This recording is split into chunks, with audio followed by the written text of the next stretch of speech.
Hi friend, R K news मंथन में आपका स्वागत है। आज जो हम एक बहुत सैड न्यूज़, एक अनफॉर्चुनेट न्यूज़, एक बहुत ही दिल को दुखाने वाली जो खबर आ रही है, सुशांत सिंह राजपूत ने जो सुसाइड करी है, उसके पहलुओं को डिस्कस करेंगे। सबसे पहले तो हम अपना दुख व्यक्त करना चाहते हैं। ये वास्तव में थोड़ा सा जो है लॉकडाउन और एक तरह से और हमारे दुख को बढ़ाने वाली खबर है इस मामले में कि हम अभी इरफान खान, ऋषि कपूर और कई बड़ी हस्तियों की बुरी खबरें हमने सुनी।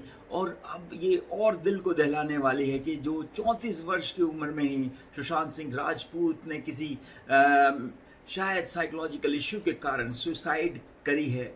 हम उनके प्रति जो है अपनी श्रद्धांजलि व्यक्त करते हैं और इसके साथ साथ हम कुछ और इश्यूज़ को फ्लैग करना चाहते हैं। आप देखिए कि जो फिल्मों की दुनिया है, ये चकाचौंध की दुनिया है। जब जब सिनेमा पे लाइट आती है, जब आप सिल्वर स्क्रीन पे जब लोग फ्राइडे को फर्स्ट डे फर्स्ट टिकट देते तो उनमें खास रोमांच होता है। पर इसके पीछे जो इसकी जो आप कहें बैकग्राउंड में बैक स्टेज कुछ ऐसे डार्क जोन्स हैं जिससे हम परिचित नहीं होते और बहुत सारे लोग भी उससे नेगोशिएट नहीं कर पाते। समय समय पर हमने देखा है कि कुछ ऐसी खबरें आई हैं जो लोग इसमें स्टारडम के लिए, सेलिब्रिटी स्टेटस के लिए जाते हैं और बाद में समस्याएं आती हैं और वो अपने घुटने टेक देते हैं। पर अगर हम सुशांत सिंह राजपूत की बात करें तो सुशांत की कहीं भी हम उन्होंने फेलियर को देखा ही नहीं। आप देखिए, जब से वो फिल्म इंडस्ट्री में आए, उन्होंने हालांकि अपना सफ़र जो है टीवी से शुरू किया। टीवी में उन्होंने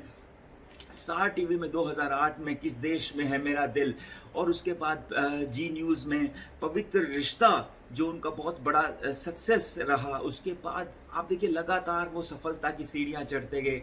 जो भी फिल्म उन्होंने की उसको बहुत भारी सफलता मिली। मैं अगर आपसे बात करूं कि वो उनको बेस्ट डेब्यू एक्टर की तरह से फिल्म फेयर अवार्ड मिलता है काई पोचे के लिए। उसके बाद वो बात करते हैं शुद्ध देसी रोमांस और ब्योमकेश बख्शी।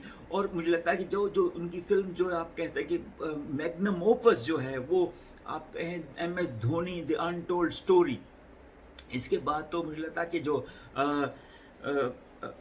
सुशांत सिंह ने पीछे मुड़ के नहीं देखा, धोनी के साथ वो अटैच हो गए और धोनी का जो जीवंत किरदार है, जो पूरी इंडिया में जो क्रिकेट का एक जो कहीं नैरेटिव है, उससे जुड़ गए और उनकी फ़ैन फॉलोइंग बहुत बढ़ गई थी। उसके बाद आप देखिए कि जब हम आमिर खान की जो फिल्म देखते हैं जिसमें वो बात करते हैं वो धर्म के बारे में काफ़ी उन्होंने बातें करी, जिसका नाम पीके था। पीके में भी सरफराज का कैरेक्टर बहुत इंपॉर्टेंट कैरेक्टर था, उसको लेके उनकी पॉपुलैरिटी बढ़ी। उसके बाद आप देखिए कि लगातार वो कई फिल्में करते हैं। केदारनाथ उनकी फिल्म आती है। केदारनाथ के बाद अभी 2019 में छिछोरे में वो एक जो समस्या उनके जीवन में अभी रही, सुसाइड की, उसी थीम के ऊपर वो एक इशू बेस्ड मूवी है। छिछोरे ने 100 करोड़ से ज़्यादा पैसा कमाया। और उसके बाद हम देखते हैं कि वो कहते हैं death is not the answer. उस फिल्म का जो मेन मोटिव है कि you can not accept defeat. आपको लड़ते रहना, लगातार सफलता के लिए प्रयास करते रहना। और आज हम देखते हैं कि सुशांत खुद जो अपने एक्चुअल लाइफ में वो नहीं कर पाए।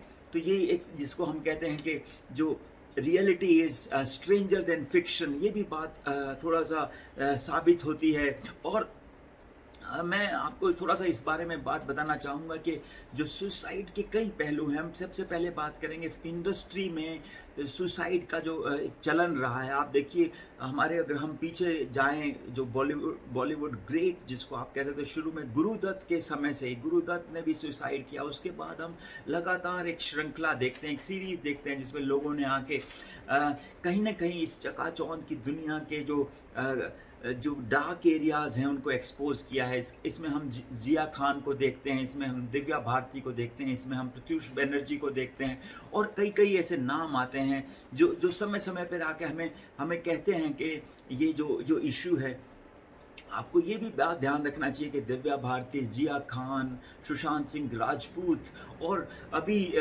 जो एक पटेल, प्रतीक्षा पटेल का जो नाम आ रहा है, अभी जो पिछले 15 दिन पहले उन्होंने सुसाइड करी, वो भी एक बड़ी इम्पॉर्टेंट बात है। मैं इसको जोड़ना चाहता हूँ। इंडिया को हम एक यूथ कैपिटल के नाम से जानते हैं।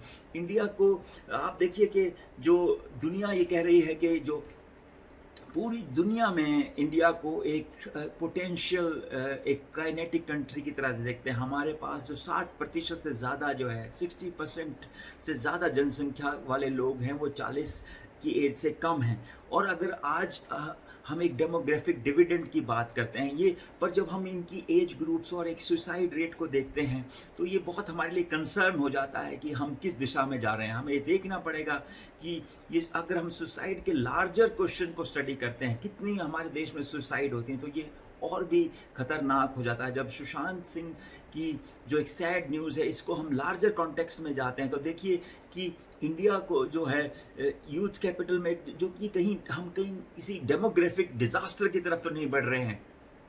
आप देखिए कि ये खबर आ रही है कि 28 स्टूडेंट्स जो है, यंग पीपल लेस देन 35, वो हर घंटे 28 स्टूडेंट्स जो हैं वो डेथ कर रहे हैं, सुसाइड कर रहे हैं। वो कोप नहीं कर पा रहे हैं अपने लाइफ के चैलेंजेस से। वो उसमें हमें एजुकेशन में भी देखना पड़ेगा। हम देखते थे कि एजुकेशन में रैगिंग बहुत बड़ा एक इशू होता था, एग्ज़ाम के रिजल्ट्स बहुत बड़े इशू होते थे, जिसको हम हमारे एग्ज़ाम के पैटर्न को रिफॉर्म करने की बात जो चली थी। तो इस तरह से बहुत सारे इश्यूज़ हैं। आप देखिए कि इंडिया का जो सुसाइड रेट है वो बहुत ज़्यादा आपको किसी भी मामले में ये नहीं लगेगा कि हम सही दिशा में जा रहे हैं। अब आप देखिए 2016 से जो ट्रेंड आए हैं, इतनी सारी सुसाइड्स हैं, अनरिकॉर्डेड नंबर्स की। बहुत बारे जो एक्सपर्ट्स हैं बार बार कह रहे हैं कि शायद हमारे पास एक बहुत अच्छा मैकेनिज़्म भी नहीं है उन सुसाइड्स को टैली करने का, उसको रिकॉर्ड करने का और उसको इंटरप्रेट करने का। अभी 2016 में आप यूएन रिलेटेड डेटा देखते हैं, इंडिया की गवर्नमेंट का देखते हैं, तो आपको पता है कि गर्ल्स की सुसाइड में इंडिया जो है 3rd नंबर पे है, लड़कों की सुसाइड में 4th नंबर पे। बहुत सारे सीरियस इश्यूज़ हैं। सुसाइड जो है अपने आप में एक कहिए कि पिछले 2 सालों में इसको डिक्रिमिनलाइज कर दिया है। पहले सुसाइड जो था वो एक गुनाह होता था, जिसको हम कमिट सुसाइड बोलते थे, पर अब वो एक उसके पीछे जो एक क्राइम एंगल था वो ख़त्म कर दिया गया है। अब ये महसूस करना ज़रूरी है कि जो है डेथ के जो साइकोलॉजिकल इश्यूज़ हैं, वो एक जो अच्छी दोस्ती है, अच्छी बॉन्डिंग है अपनी फैमिली के साथ, अपने दोस्तों के साथ, अपने पीयर ग्रुप में, अपने टीचर्स के साथ, और कम्युनिटी पार्टिसिपेशन है वो बहुत इम्पॉर्टेंट है। और हमें गवर्नमेंट से भी हमें ये अपील है कि एक अच्छा मैकेनिज़्म लगाया जाए, और ख़ास तौर पे युवाओं के लिए एक हेल्पलाइन हो, एक आप कहें ग्रीवांस रेड्रेसल सिस्टम हो यूनिवर्सिटी लेवल पे, स्कूल लेवल पे, ताकि स्टूडेंट्स अपनी बातों को जाहिर कर सके, अपनी बातों, अपने दिल की जो ऐसी बातें जो कि वो किसी और से नहीं कर सकते, या जैसे उनके पास कोई और मीडियम नहीं है, तो वो एक ऐसे मैकेनिज़्म होना चाहिए। जैसे हमने चाइल्ड हेल्पलाइन शुरू करी है, ये इतना बड़ा मुद्दा है, इसको हमें अगर अपने यूथ का बहुत ध्यान रखना है, अगर हमें अपने यूथ को उसकी एनर्जी को चैनलाइज करना है, तो ये बहुत ज़रूरी है। और मेंटल हेल्थ के प्रति हमें सबको अलर्ट रहना है। जब भी आप देखें किसी आदमी को जो उसका एक बिहेवियरल चेंज में, तो आप उससे बात करने की कोशिश करें, काउंसलिंग करने की कोशिश करें। हर आदमी को, देखिए ये कोई डिजीज़ नहीं है, हर आदमी अपने आप को साइकोलॉजिकली आइसोलेटेड महसूस कर सकता है। हम अपने जीवन में समय समय पर ऐसी एक दौर से गुजरते हैं, तो आप भी एक दूसरे के साथ खड़े रहिए और दुख के समय में एक दूसरे का सहारा बनिए।